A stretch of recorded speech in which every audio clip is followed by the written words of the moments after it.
Magandang tanghali po. Oras na para sa may init na balita. Todo higpit na seguridad sa Ninoy Aquino International Airport ngayong inaasang darating sa bansa ang world leaders na dadalo sa World Economic Forum ng East Asia. Dinagdagan ang evaporative air coolers para maibsan ang init. May mga inihanda ring pagkaing Pinoy para mapasampol sa mga bisita. May ulat on the spot si Jay Sapat. Jay?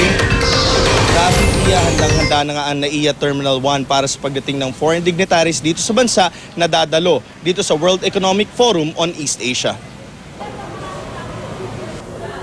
Ilang improvements sa arrival era ng NAIA 1 ang dinagdag para naman mas mapabilis at mas maging komportable ang mga pasahero, lalo na para sa mga panauhing pandangal ng World Economic Forum on East Asia. Sa arrival concourse pa lang, dumaraan ang mga pasahero sa thermal scanner. Mas mahigpit sila ngayon dahil sa pagkalat ng sakit na MERS.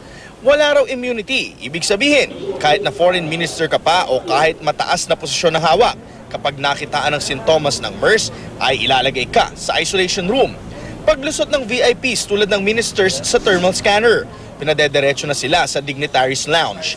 Nagdagdag sila ng mga dekorasyon dito tulad ng mga bulaklak. May mga pagkaing Pinoy na pika-pika tulad ng cassava cake at sapin-sapin. Meron ding hamon at ice cream.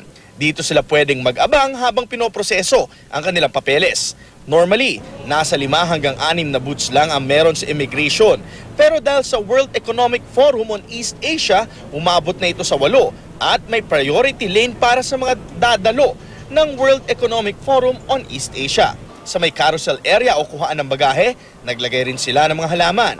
Naglagay rin ng priority lane para sa mga tiga WEFEA sa may customs. Marami pang construction na nagaganap sa arrival area tulad ng bagong arrival lobby at carousel. Dati-rati ay nakatakip lang ito ng plain whiteboard. Ngayon ay kinulayan na rin ito.